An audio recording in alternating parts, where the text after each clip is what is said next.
Welcome into the studio, guys. Just in time for summer, we're gonna go over my 5 favorite moves for growing your arms. I don't have the biggest arms on YouTube, that shouldn't surprise any of you, but I've actually gotten a lot more development and growth in my arms using these 5 exercises and a lot of the principles we're gonna talk about today. If you're somebody like me who maybe genetically has stronger muscle groups that aren't your arms, and that's an area that you wanna develop, this will help a ton. If it helps you as much as it helped me, you can expect some real growth from these 5 moves. Let's get into number 1. We're gonna start with the biceps here. Remember, your arm is foundationally comprised of 2 muscles. This would be the upper arm, the biceps, and then on the other side here we have the triceps. We have small muscles of the forearms and the grip muscles, which we will talk about. But for the first portion of the video, I want to address the biceps, primarily because this was a problem muscle group for me to develop. Same thing is true of my triceps, but biceps specifically was tough, and understanding the function really helped. So your biceps does 2 main things. The first is it flexes the elbow. But here's something really cool that a lot of people miss about the biceps. I want you to look at the actual shape of my biceps as I do this with my hands. See how my hands are neutral? When I supinate, like I'm holding a cup of soup, look what happens to them. See how they pop and they round?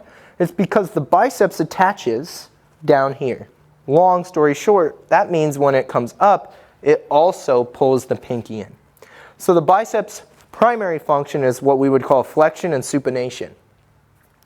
It also helps to flex the shoulder. So a good movement for the biceps probably looks something like this. Doesn't that look like a curl, right? Flex, supination, shoulder elevates slightly. Boom, that's the full, essentially function of the bicep. How we simulate that in training usually is with a curl. Curls are great. We're gonna go over a few of my favorite kinds. But my favorite bicep exercise that a lot of people do not do because they think of it more of as a back exercise is the chin-up. And it has a lot less to do with the fact that, yes, I'm working my back and my biceps together. It has a lot more to do with the fact that it made me way stronger in this position, and it helped all my curls. So let me explain why this is cool. A pull-up, again, a back-dominant movement with a ton of grip and arms, happens with my shoulders in external rotation. So here's a pull-up. Up, down, in external rotation. Now, the minute I come into a more internally rotated shoulder position, look what happened. All of a sudden, I'm in that ideal bicep arm path. And if I were to do a curl into like a supinated press, it would look a lot like a chin-up in a way. So when I get into this position and I hang from the bar, my biceps are fully lengthened. And when I pull up over the bar, they fully shorten. Yes, I'm using my back, of course, but I'm also using a ton of biceps. If you initiate that movement by thinking about pulling up, and you control that movement's eccentric by thinking about your biceps, you will get tremendous eccentric lengthening force through the biceps. You'll get awesome upper body strength. You'll get tremendous grip development, as well as the development of your forearms. And that makes this exercise fantastic for helping to drive growth in the biceps. Think about it like this. We get tons of lengthening. You're automatically lowering the whole weight of your fucking body, which is a lot more than you could curl. You're building tremendous strength and tremendous grip. That will protect your elbows, develop your forearms, and help you build your arms overall. And you get some added back and core. That's a lift that if you're already doing pull-ups, add chin-ups. If you can't do either, try to do both, but prioritize chin-ups if arms matter. Let's get into the second exercise of the day. This one's also for the biceps. So with the chin-up, we talked a lot about the benefit of flexing the bicep, right? Well, the other thing we have to take in mind or keep in mind when we train is, are we hitting a muscle in its shortened position and in its lengthened position? I'll give you a great example. On the bench press, When we're pressing up, the movement gets harder on the chest as the muscle is shortening and coming together. On a cable fly, the movement is hard when the muscle is lengthening and stretching. Another example I could give you of an exercise that's harder in the lengthened position would be an RDL. When you're going down and your muscles are lengthening, it's really hard. When they're shortening, okay, a little easier. This bicep exercise is hardest when the muscle is lengthened, which tends to be really good for driving growth. So I want to show you here what I'm talking about on 2 different pieces of equipment. That way you can do it any way you like. So the first way to do this is on a dual cable. And you need to pay very close attention to the position of my shoulder joint. I'm going to turn slightly so you can see, but look how far my palms are behind my body. Notice when we talked about the function of the biceps, we said it flexes, supinates, and probably even works to flex the shoulder. Something like this. So if I know that's the fully shortened position, then I can assume that the opposite angle, the opposite joint position is fully lengthened. So all the way up, fully shortened, means all the way back and behind the body like so is fully lengthened. So starting our curls here, curling up with some supination, coming back, up with some supination.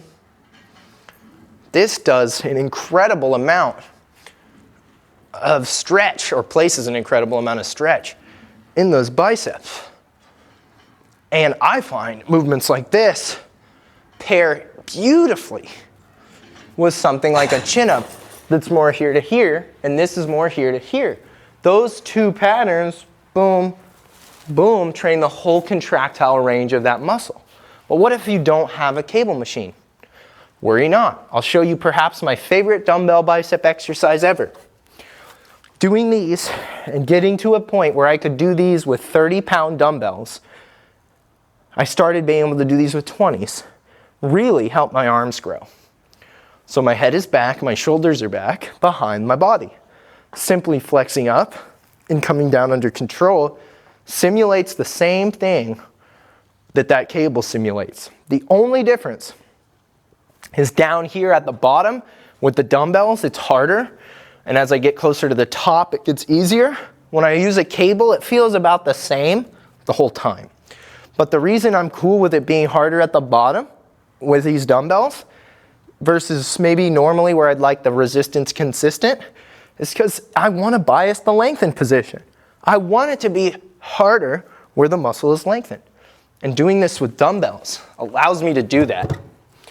As far as sets and reps go, I would recommend your chin-ups. The first thing I showed you, be done close to failure for as many reps as you can do. With these, I like to do between 6 to 12 reps. Now, if you want to go higher than 12 reps, I'd recommend going really light, but these are very difficult. And if I do between 6 and 12 reps, I can work on adding more weight over time. But truthfully, anytime I've done this exercise and I go north of 12 reps, the burn is so bad, I'm not about it. So I would instead recommend doing this for 2 to 3 sets of about 6 to 12 reps.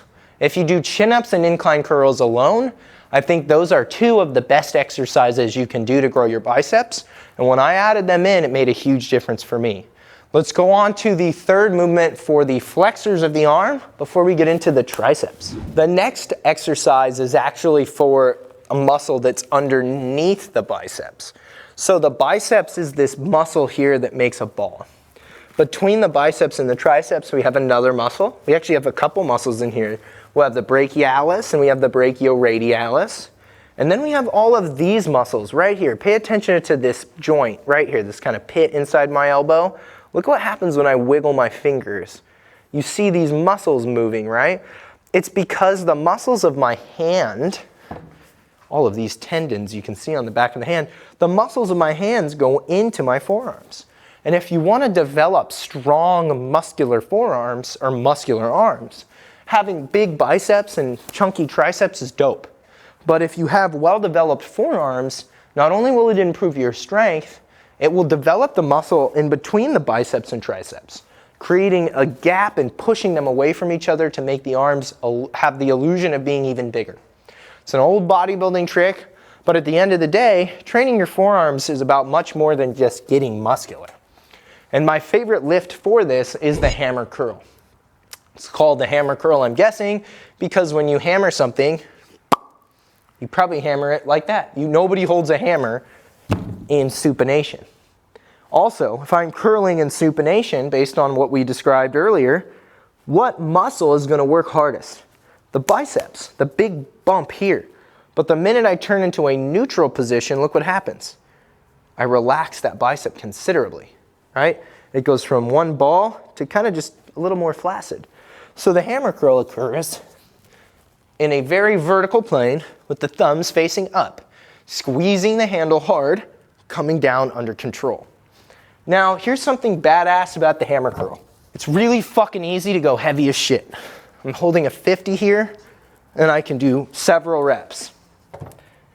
It's because, again, these muscles are really strong. So I would recommend doing hammer curls to develop your grip in your forearm between 6 to 10 reps.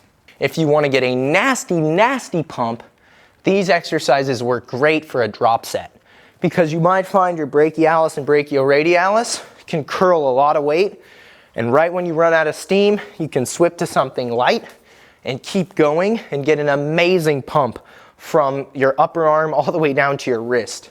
So hammer curls are essentially for this band here in between the biceps, triceps, this chunky muscle here, all the muscles here. And if they all grow in proportion, you'll have better looking arms. That being said, we got to remember that the wrists and the elbows are worth protecting regardless of our size goals. And forearm training will help us do that. So do not neglect your forearms. Do some hammer curls. Let's jump into my two favorites for triceps that have helped me a ton. The triceps is actually the larger of the two upper arm muscles. That shouldn't surprise you if you're familiar with quadriceps. That's Latin, meaning four heads. Quad means four, ceps means head. Triceps, 3 heads. Biceps, 2 heads. Cool. The 3 heads of the tricep are pretty easy to work. There's a medial head, a long head, and a short head. The 2 exercises I'm going to show you are going to hit both heads. The same thing was true of the biceps. There's a medial head and a short head. You hit them both with everything I showed you.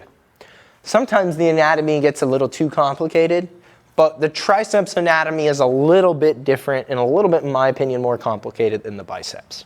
That being said, the main thing for growth comes down to proximity to failure and technique. So here's what our triceps do functionally. They extend the elbow like on a push-up. They move the thumbs down and away, and they gently extend the shoulder. So the biceps, remember, all the way up, and the triceps, hilariously enough, all the way back. Almost mirror images of one another. So to get the best contraction in the triceps, I don't just want to go full elbow extension. I also want to have some shoulder extension. So here is my favorite of all time tricep exercise. It is a rope extension done with a mechanical drop set, which is a really fancy way of saying we're going to do the hardest version of it first and regress, drop to the easier version so we can get more reps. Here's how we're going to do it.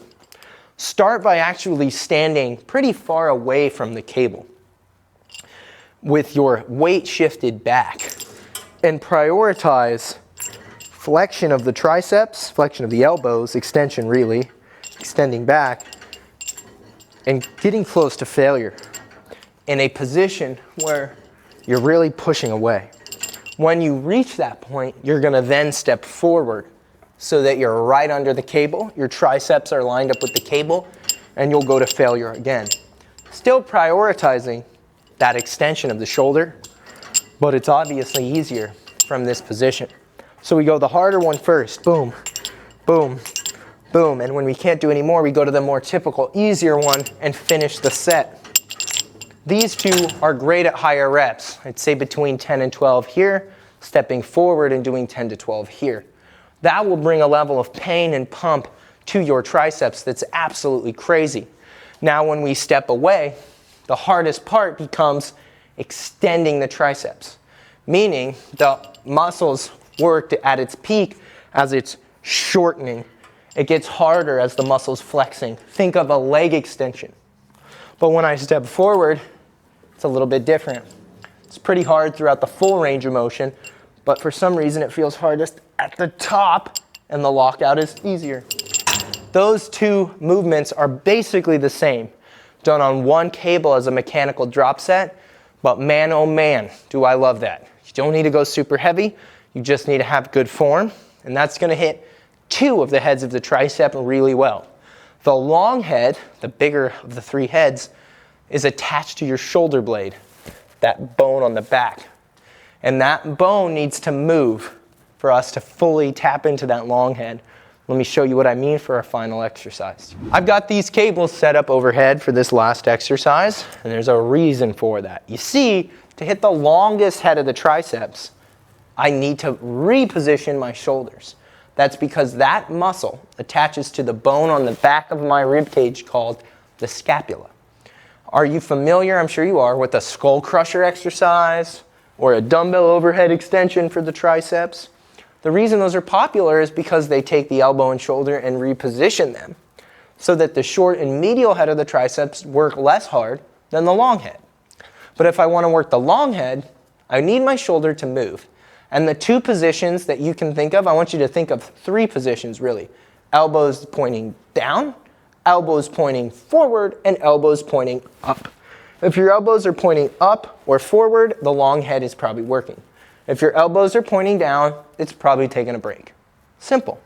So for this one, because I hate skull crushers, and I know so many of you don't like them, and the overhead dumbbell extension is a little bit hard on my elbows specifically, I've really leaned into this kind of dual katana style badass overhead extension. And really it just looks like this. But it's all about the setup. Let me explain. The elbows for an adult who's pretty muscular tend to point what direction? Out. Notice my elbows are pointing away. When you have a fairly muscular chest and fairly muscular lats, it's not uncommon to see the shoulders kind of medially or internally rotate. They have a tendency to go here, at rest. An average normal adult probably does not have their elbows like perfectly like this anyway, but the more you lift, I find in general, the more the natural position of the elbow is as such. That angle, that elbow position is called the carrying angle. And to put it very simple, we want to work with that carrying angle, meaning if our elbows naturally point in a certain direction, it probably makes sense to load them in alignment with that joint, not against it. So what helps us take advantage of this concept are these dual cables. I'll show you here. If my elbow is pointing out and to the side, and I turn like this, point it straight back and do an extension, that's lining it up with the joint. However, I can also do this. Line it up with the joint at its natural angle.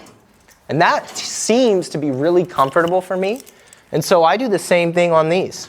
The only thing I'm going to do is I'm going to grab the left with my right hand and the right with my left hand. And when I step into position, look at the angle. You see how my elbow naturally is pointed out a little bit?